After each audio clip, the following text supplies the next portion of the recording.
Assalamualaikum warahmatullahi wabarakatuh. Innal hamdalillahi nahmaduhu wa nasta'inuhu wa nastaghfiruhu wa na'udzu billahi min shururi anfusina wa min sayyiati a'malina. May yahdihillahu fala mudhillalah wa may yudlil fala hadiyalah. Wassalatu wassalamu ala Rasulillahi wa ala alihi wa sahbihi ajmain. Amma ba'du.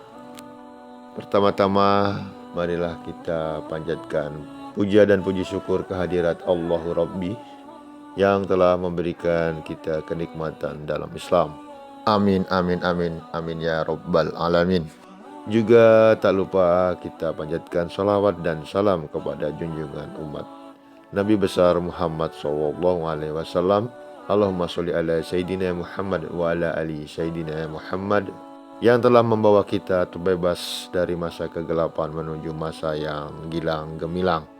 Oke sahabat Islamic Channel, pada kesempatan kali ini kita bertemu kembali dan selalu membahas tentang hal-hal yang menarik di dalam dunia Islam, baik itu pertumbuhan Islam di dunia maupun cerita-cerita tentang para mualaf yang mendedikasikan dirinya dalam kehidupan beragama Islam. Dan semoga channel ini bermanfaat bagi teman-teman semua. Terima kasih. Wassalamualaikum warahmatullahi wabarakatuh.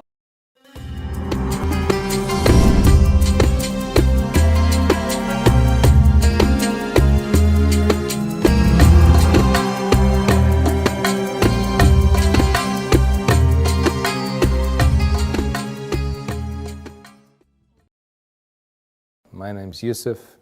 I'm 52 years of age, and I've been a Muslim for 27 years. Ethnically, I'm from an Irish stock with a bit of English in there as well. Father was Catholic, my mother was Catholic, although only nominally Catholic. They didn't really take it that seriously.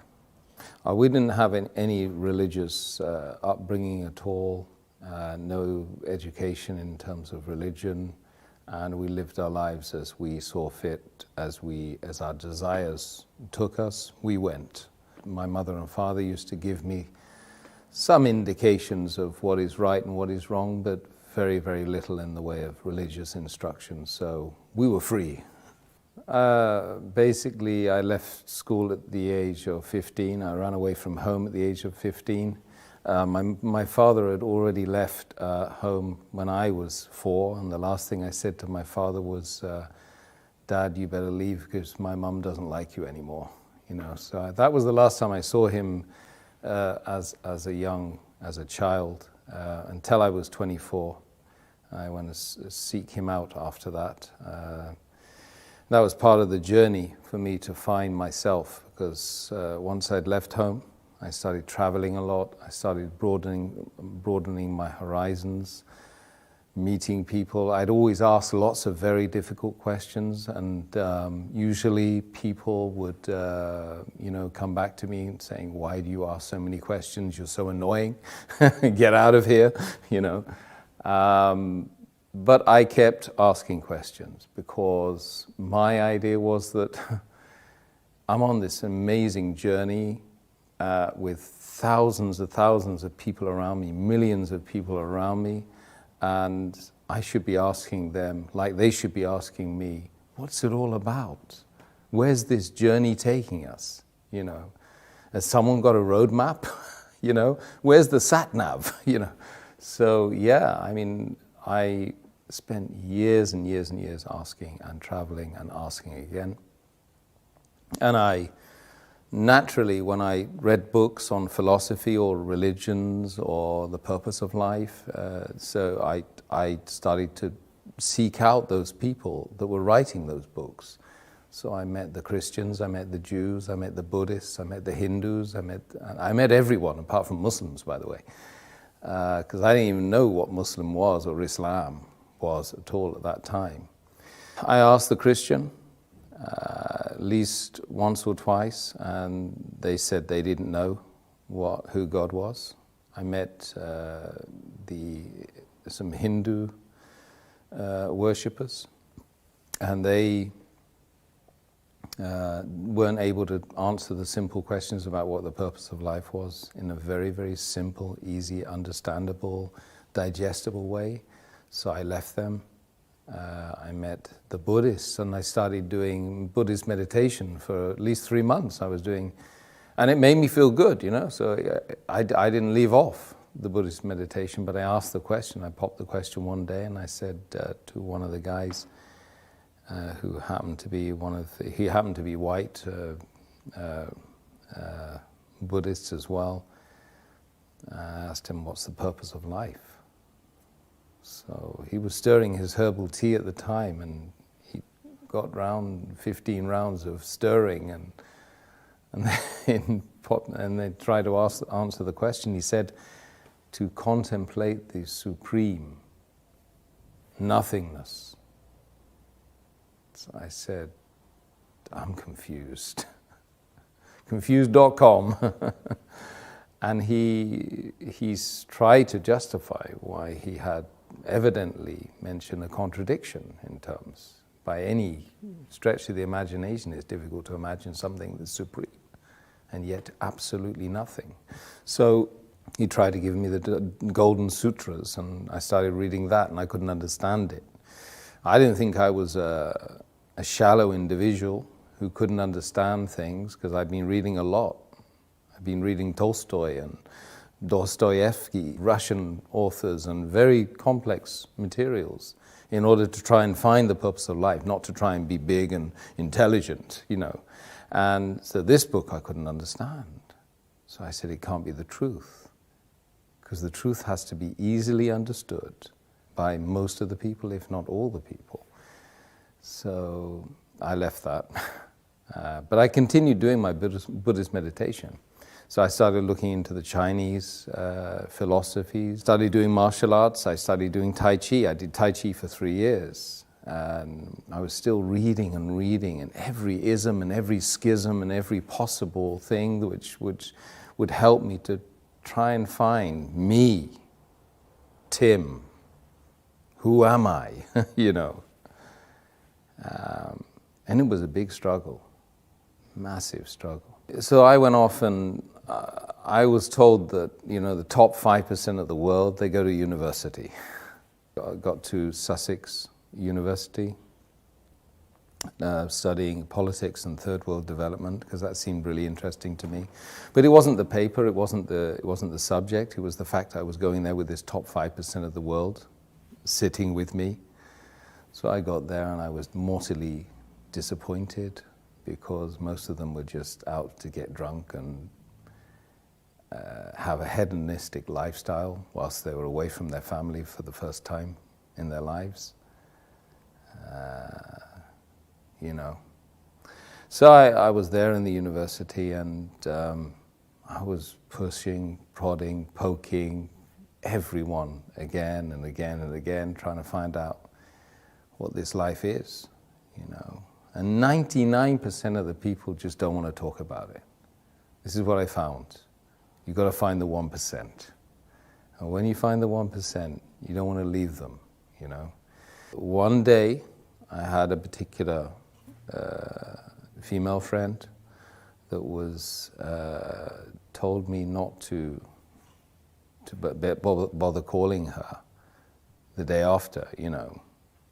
So I went to the Islamic Society, because I was so confused, and I had a real bust up with her and a fallout with her and an argument, and wanted to know why she kicked me out. Because she said, as she was kicking me out, it's something to do with my religion. And I happened to know she was a Muslim. So after all of these millions of questions and unanswered questions at that, you know, what led me to this faith was an argument about her religion, which she claimed to be following. So anyway, knocked on the door of the Islamic Society, and I found this Iraqi guy with his headscarf and a smile as well, kind of a nice smile, and I said, look, I've got a problem with my girlfriend.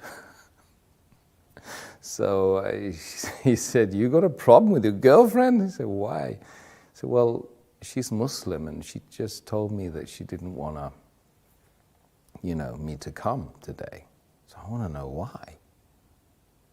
So he's kind of said, well, look, best thing I can do is give you these. Give me a pile of books. And he said, read all these. So I did for 2 weeks. I just read and read and read and read. I read about how to purify yourself as a Muslim, how to have a bath as a Muslim, how to pray as a Muslim, what's the history of Islam. I started reading some of the chapters, small chapters of the book, which they claimed was, sent from God. And slowly but surely, the answers started popping up. Just miraculously from this incident. Then I discovered, of course, that the month was Ramadan. So then I started to learn that these guys were fasting, for 30 days. Not continuously, of course, but they were fasting the daylight hours of this month. And this month was about the coming of this book, which I'd been reading, the Quran. And it was a revelation to me at the time as well, because of course I never knew Islam, Muslims. That was the first time I heard about Islam, but I never ever knew that Islam was a way that white, Catholic people like me growing up in Britain could possibly accept. I thought it was a religion for brown people and ethnics, So I slowly but surely started getting the answers to the questions that I had been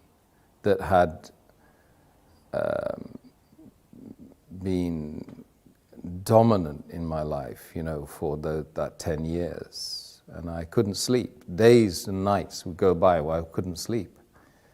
There were moments when, I just think, what's the point of this life without knowing, without having any certainty about a direction, about a purpose? What's the point?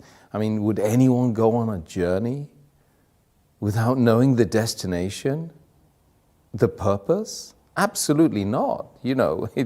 This is plaguing me every day. I would be looking at the stars, and I would be literally crying every night, crying myself to sleep, because you're tiny, and this is huge, and this has a game plan. This is more than just a mere coincidence, a mere happening, something that's just happened out of nothing. This is by design. And you have to find the purpose. So you come across this book which answers all of the questions. You don't like what you read. Some of it you don't like. But it's kind of good for you, right? You realize it's good for you. And it was probably the 3rd week of Ramadan then. I was reading that, and I was watching these guys. They were fasting and they were praying in that place 5 times a day in that center. And I would join them and I would be doing the prayers with them, but I couldn't really know what was going on, but it felt right. And one day I woke up and I said, look, I'm going to fast today, because the fasting is the thing that really seemed to be very attractive, and it was a challenge for me, and I thought it might help me on the journey. So I prayed, I started fasting that day, and it was like somebody had removed the blindfold, they'd unlocked the door, they'd removed the earmuffs, and I was able to think clearly. And just that moment, on that day, on that time, was the moment when I found Islam. Because, you know, when you're fasting sincerely to find the one that created everyone here and everyone out there and everyone that's going to be created later on, after we go and we leave this planet and leave this journey, is the ultimate sacrifice when you give off your food and give away the luxuries that you have and the water, and you do it sincerely, seeking the face of the one that created you, is the moment when you found yourself, you know. So that was that day. That was the day, and I hadn't taken what was called the Shahada, or the declaration of faith, because I thought, well, God knows me better, so why would I bother, you know?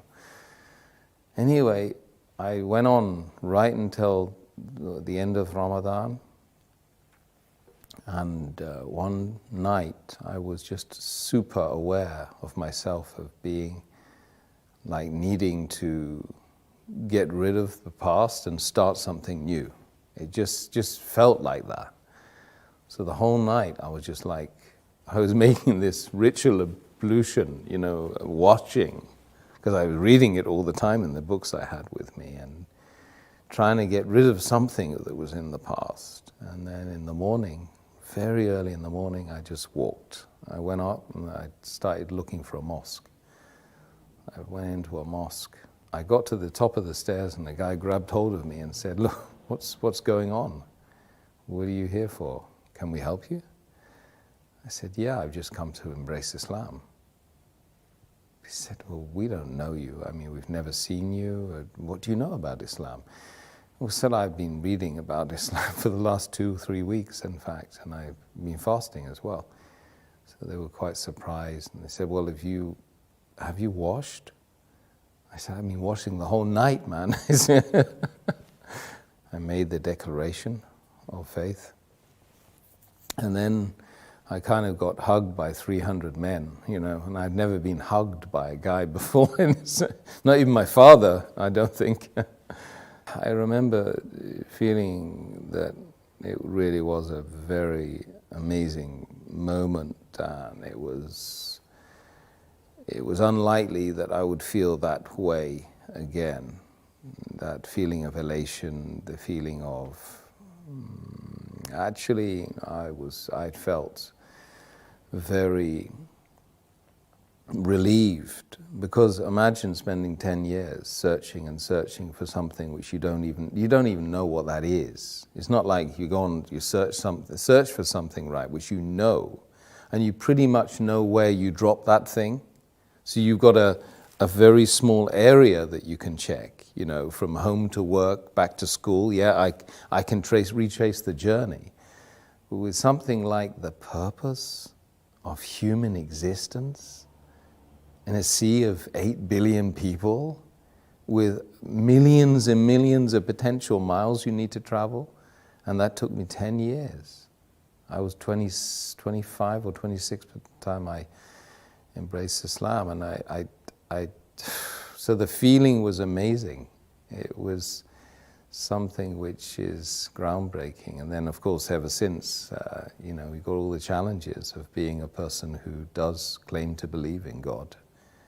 So I didn't really have any concerns about, you know, taking that plunge and becoming a Muslim, because I was doing it sincerely to try, and if I didn't do it, what was I going to do instead? I would, you know, I was destined to fail, to literally become an alcoholic, or to be a person that would just live their life as a hermit. Literally, that's the way I was thinking at the time before I embraced Islam. So I didn't really have any hang-ups about accepting something that was going to really, truly speaking, help me here. It doesn't matter, the external didn't matter to me. At that point, I would do anything to find the truth. And there's a lot of people out there like that in this world. I've met lots of them. And they genuinely good people. You know, they have that feeling in their heart. They really want to spit it out. But really, there's nothing to be fearful of. Rather, that you should be fearful of the fact that you're not being sincere to yourself, true to yourself. That creates mental conditions. There's a lot of people that have psychosis and mental issues because they're not true to themselves. What their heart and their soul is telling them, they're not doing that. And this is, you know, we call it hypocrisy. We mustn't be hypocrites. A community of Muslims practicing the faith of Islam is a family that most people don't have. And I gained that family. It's 1.6 or 1.7 billion people worldwide. I go and visit them. I can just say, peace be unto you, in a gathering of people in a room, and I've got potentially 1,000 invites right in front of my face, you know. If I go and pray in a mosque in wherever it is, Abu Dhabi or Kuwait or America or France, or so that's the community that I never had, and I yearned that community. I remember when I married my wife, I said, I need to marry into a family. I need a family, because we increasingly in the world, not just in the Western Hemisphere, we're lonely. You know, 40% or more of the population of London lives on their own. That's shocking. People don't even know their neighbors. This is just London. London, #1 capital of the world, right? That everybody loves to be part of. But people are not part of each other, you know. They're distant from each other.